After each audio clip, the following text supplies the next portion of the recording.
ارشاد ہوتا ہے لا صلاۃ الا بفاتحۃ الکتاب، نماز ہے ہی نہیں مگر جس میں سورہ فاتحہ پڑھی جائے۔ ہر سورہ تبدیل کر سکتے ہیں آپ، لیکن سورہ مبارکہ الحمد تبدیل نہیں ہو سکتا۔ ہر رکعت کے اندر، ہر نماز کے اندر سورہ الحمد کا پڑھنا ضروری ہے۔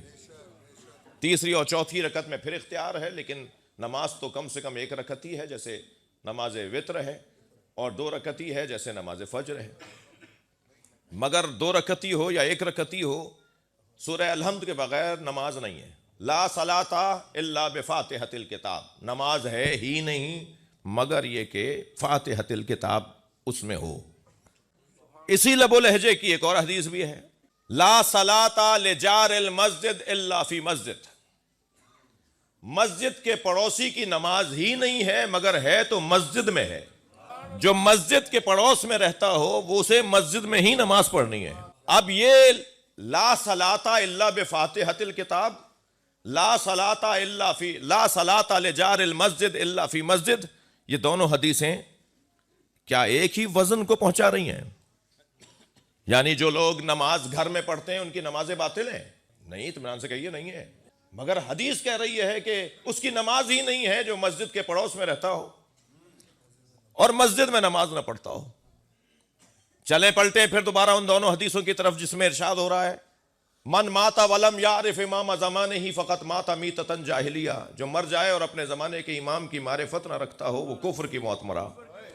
کیا اتنا ہی دم اس حدیث میں ہے کہ من ماتا بغیر وصیت ہی مات میتۃ جاہلیہ، جو بغیر وصیت کے مرا وہ کفر کی موت مرا؟ یعنی جو طاقت، اہمیت امامت میں ہے وہی وصیت میں ہے؟ کہہ دیجئے نہیں۔ تو پھر یہ حدیث کیا کہہ رہی ہے؟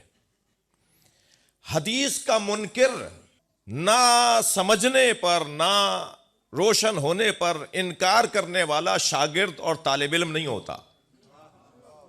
طالب علم کا کام انکار کرنا نہیں ہوتا۔ طالب علم، اچھا پہلے طے کریں ہم سب طالب علم ہیں، اور میں نہیں کہہ رہا، یہ مولا علی فرما رہے ہیں نحن العلماء وشیعتنا متعلمون، ہم اہل بیت عالم ہیں، ہمارے شیعہ سارے شاگرد ہیں۔ ہم سب شاگرد ہیں، عالم صرف اہل بیت۔ آپ روا روی میں، مروت میں، دیکھا دیکھی میں مجھے عالم کہہ دیتے ہیں، ورنہ ہم عالم نہیں ہیں، عالم صرف اہل بیت ہے۔ تو اب حدیث کا انکار تو کریں گے نہیں ہم، مگر کیسے اسے سمجھیں گے؟ یہیں میں اپنے ان بچوں اور جوانوں کے لیے ایک جملہ کہوں کہ بھائی ایک حدیث دیکھ کر تم اس سے ٹکرایا ہوا کوئی نظریہ اگر پالو تو اس حدیث کی بنیاد پر اس کا انکار نہ کرنا، اس لیے کہ جس نے وہ نظریہ بنایا ہے ہو سکتا ہے اس نے تم سے زیادہ اسی مضمون کی 4 حدیثیں دیکھی ہوں، اور 4 مختلف احادیث کو دیکھنے کے بعد پھر اس نے سند کے اوپر غور کیا ہو، راویوں پر بحث کی ہو، پھر راویوں کی جرح و تعدیل کی ہو، اور اس کے بعد پھر اس نے اس صحیح اس سند یا متواتر حدیث کا انتخاب کیا ہو ان 4 میں سے، اور پھر اس کی بنیاد پر اس نے فیصلہ سنایا ہو۔ لہٰذا یہ حدیثیں جو میں آپ کے سامنے پڑھ رہا ہوں یہ کتابوں میں موجود ہیں، ان کا انکار کوئی نہیں کر سکتا۔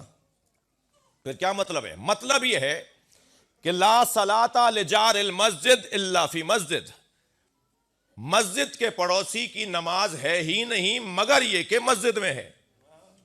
یہ نفی ہے، نفی کمال۔ کمال کی نماز وہ ہے جو مسجد میں پڑھی جائے، لیکن اگر کوئی مسجد میں نہیں پڑھ رہا تو نماز باطل نہیں ہے، لیکن لا صلاۃ الا بفاتحۃ الکتاب میں نماز باطل ہے۔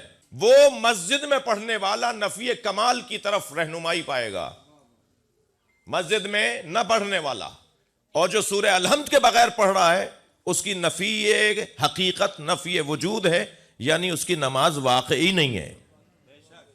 اس کی نماز ہے مگر باکمال ہوتی اگر مسجد میں پڑھتا، اس کی نماز ہی نہیں ہے اگر سورہ الحمد نہیں پڑھ رہا۔ اب آ جائیے ان 2 حدیثوں کی طرف۔ ارشاد ہو رہا ہے من ماتا بغیر وصیت ہی ماتا میتۃ جاہلیہ، جو مر جائے اور وصیت نہ کرے وہ کفر کی موت مرا۔ یہ نفی حقیقت نہیں ہے، نفی کمال ہے۔ یعنی اگر وصیت کر کے مرے تو بہترین مسلمان مرے گا، اچھا مسلمان مرے گا، لیکن من ماتا ولم یعرف امام زمانہ فقط ماتا میتۃ جاہلیہ، جو اپنے زمانے کے امام کی معرفت نہ رکھتا ہو وہ کفر کی موت مرا۔ یہ نفی حقیقت کو بیان کر رہا ہے، یعنی اگر اپنے زمانے کے امام کی معرفت نہیں ہو تو تم واقعی کافر ہو۔